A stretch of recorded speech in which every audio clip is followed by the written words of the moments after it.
Saúde a todos com a paz do Senhor. Abram as vossas Bíblias na epístola do apóstolo São Pedro, capítulo 1. Epístola do apóstolo São Pedro, capítulo 1, versículos 1 e 2. Prometo aos irmãos que vou ser primeira epístola do apóstolo São Pedro. Vou ser bastante objetivo, dado o avançar das horas. Mas o Senhor me ministrou uma palavra aqui em cima do púlpito. Vou se tratar hoje o último domingo do ano de 2019. E eu quero compartilhar com os irmãos essa palavra que o Senhor ministrou ao meu coração.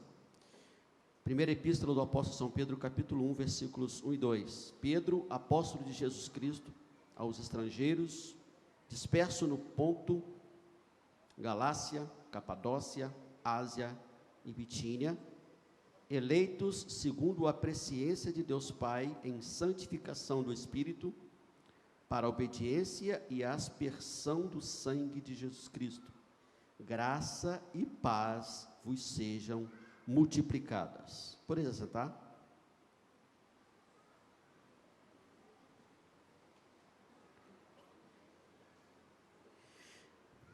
Irmãos, hoje, como eu havia dito, e já foi mencionado aqui no culto nesta noite, o último domingo de 2019,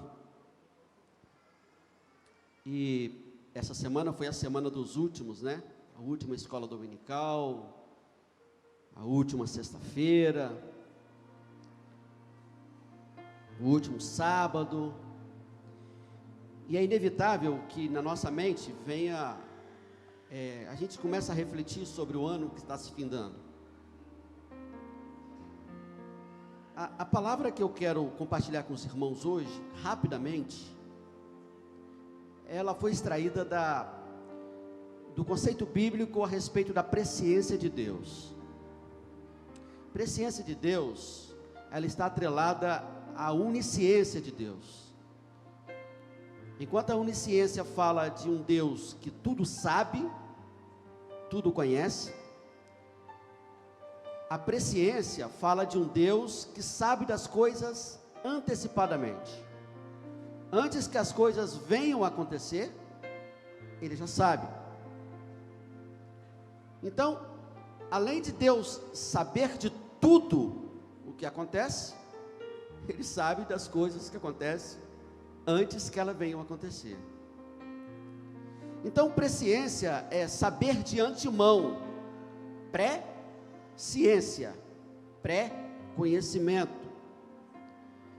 E aí, quando a gente vê a presciência de Deus no plano da salvação, nós vemos Deus sabendo que o homem ia pecar, o homem ia cair. E aí a gente fala sempre, nas nossas reuniões da Escola Bíblica Dominical, que Deus em momento nenhum, no plano da salvação, foi pego de surpresa.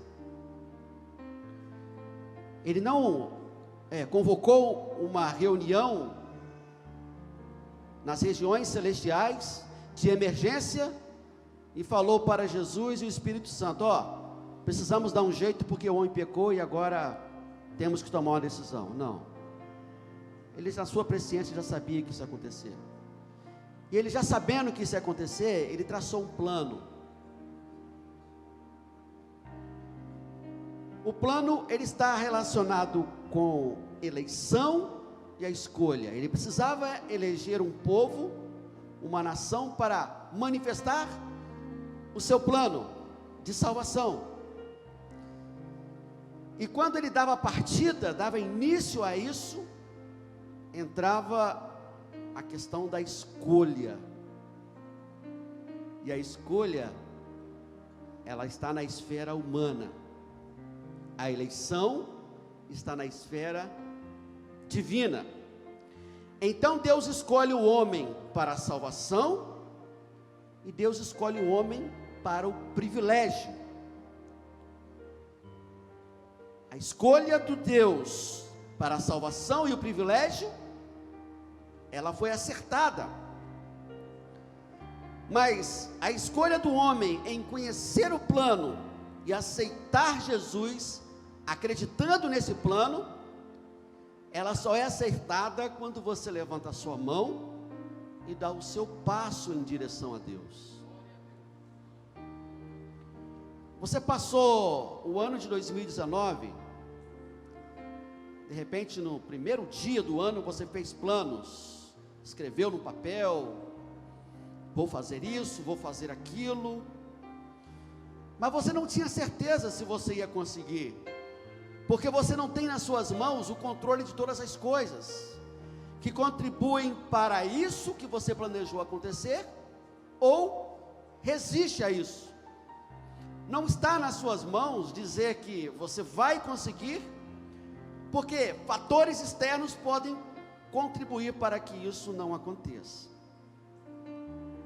A igreja está consternada com o ocorrido das últimas semanas. Nosso presbítero querido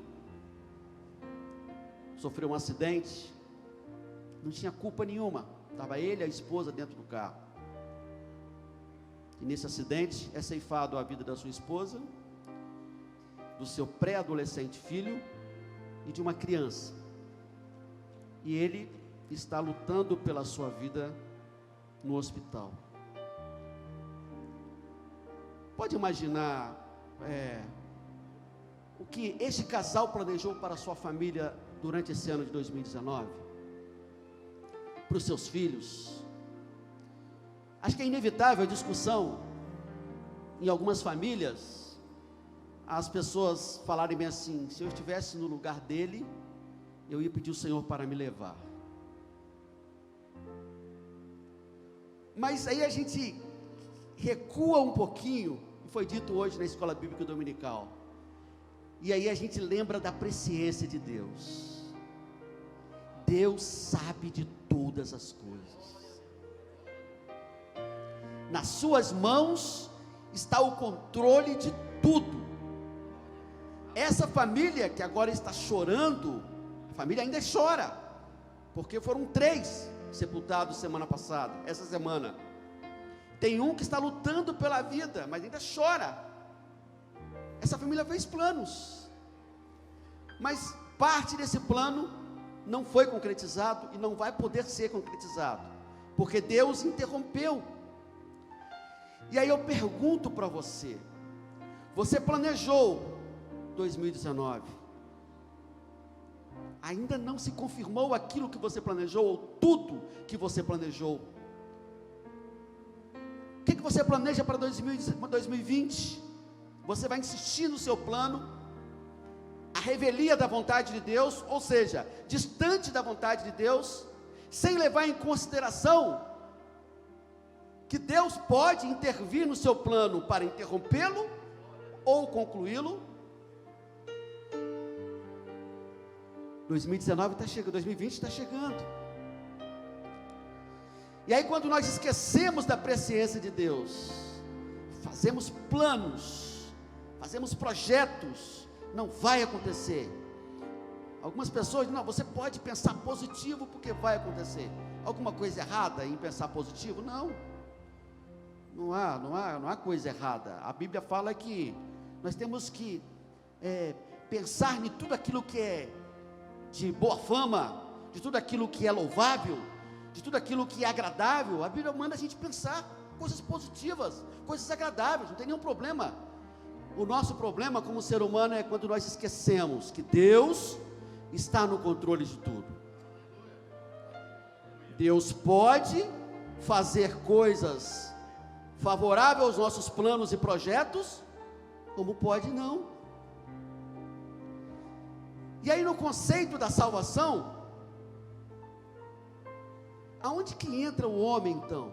Eu disse, o homem entra quando ele ouve a palavra de Deus, ouve os ensinamentos de Deus, e começa a tomar as suas decisões, levando em consideração o que Deus tem para si, o que Deus tem para ele. Se o Senhor nos permitir, chegaremos lá. Se o Senhor nos permitir, conquistaremos.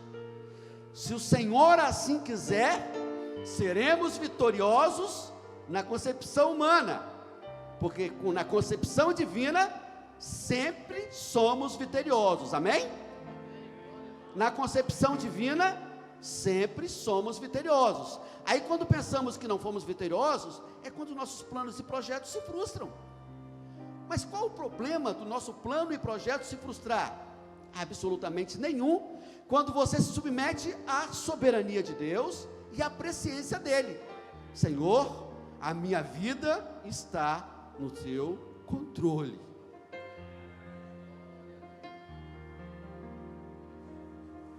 E no plano de salvação, então, o que o homem precisa fazer para se submeter ao que Deus escreveu, ou deixou à disposição do homem fazer a sua escolha?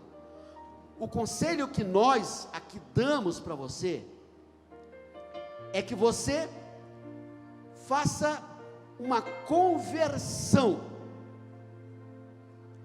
O que é conversão?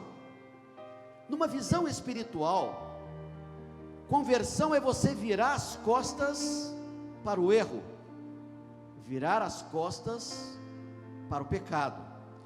Então, na prática, o que significa converter?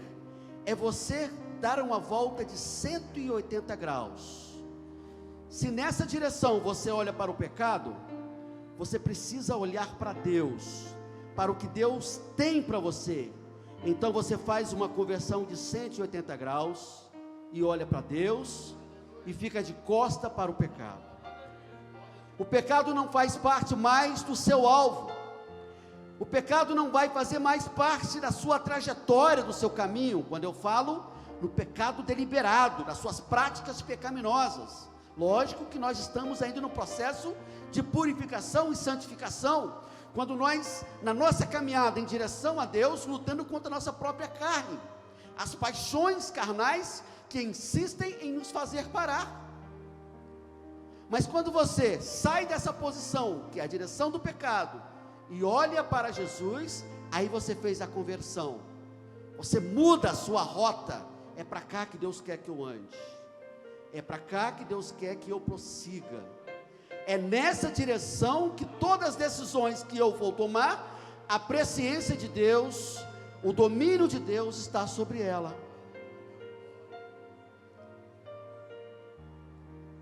A pergunta que eu faço para você nessa noite: de todas as escolhas que você fez em 2019, algumas se frustraram, e dentro dessas frustrações, quando você vai, por que deu errado isso?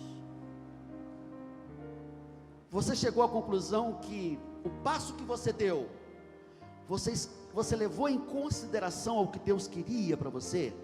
Essa resposta é uma resposta uma pergunta retórica, você não precisa responder para mim. Tomou decisões em 2019 e se frustraram, ou foram decisões frustradas, e aí você, mas por que deu errado? Também eu não consultei o Senhor, eu não esperei o Senhor me conduzir por esse caminho, ou então o Senhor me mandou parar e eu prossegui, ou então o Senhor me mandou prosseguir e eu parei. Das maiores decisões que você deveria ter tomado em 2019, e até agora você não tomou, foi a decisão de dizer: eu aceito Cristo como meu Salvador. Da maior decisão que você ainda precisa tomar, e nós não temos, nós estamos fazendo os planos. Por exemplo, no final do culto aqui, o nosso pastor vai dizer: olha, o culto da virada, dia 31, estão todos convidados para os dias, a partir das 20 horas, estamos aqui e vamos passar aqui uma virada de ano. Esse é o plano que nós fazemos, mas será que vai acontecer? Será? A certeza que nós temos de que se não acontecer a vigília, é que nós estaremos nas mansões celestiais com Cristo. Essa é a maior certeza que nós temos. Agora, se você não tem outra certeza maior do que essa, da salvação em Cristo, se Ele voltar antes da virada de ano, por que você fica adiando aceitar a Cristo como Salvador? Se o plano de salvação já foi estabelecido por Ele, quando Ele mandou o seu Filho morrer na cruz do Calvário, em favor daqueles que até mesmo o rejeitaram. Por que você acha que você, com a idade tão nova, ainda pode esperar um pouquinho para você levantar a mão para Cristo? Por que você pensa isso? Não pense isso, meu amigo, não pense isso, minha amiga, porque você vai estar enganado, você com certeza está enganado. Você pode chegar 2020, final de 2020, pode chegar até a sua terceira idade, mas nós não temos essa garantia. A garantia que nós temos é que o nosso Deus, que tem o controle de todas as coisas, Ele pode reverter uma situação, um quadro, independente do quadro que você estiver. A equipe de louvor cantou um louvor hoje maravilhoso no início do culto. Fala que ao cheiro das águas, as forças se renovarão. Você pode estar contando os cacos da sua vida sentimental, emocional, sua vida financeira. Você pode estar contando, juntando os caquinhos. Vou ver o que sobrou de mim aqui. Eu não vou ser ninguém na virada do ano. Não, para você tem solução. Tenta imaginar uma árvore arrancada pela raiz e é jogada no chão, e a raiz se seca. Quando se tem esperança em Deus, essa raiz seca, ao cheiro das águas, ela vai florescer novamente. Então, não são os seus cacos, não é a sua vida destruída, que vai dizer para você que ainda não tem solução para você. Tem, ao cheiro das águas. Eu quero chamar o louvor para cantar comigo esse louvor. É o cheiro, não precisa de muita coisa não, é o cheiro das águas, não precisa de chuva torrencial, não precisa de água tomar e inundar, não, é o cheiro das águas. E essa água, é essa pregação que nós estamos fazendo nesta noite. A soberana presciência de Deus, ou a presciência de Deus, para você, não é somente, ela não se reduz e resume somente em benefícios, ou de prosperidade financeira.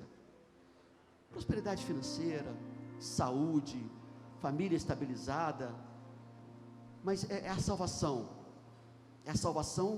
que é o alvo principal de Deus para a sua vida. Eu quero te convidar a ficar sobre os seus pés nesse momento.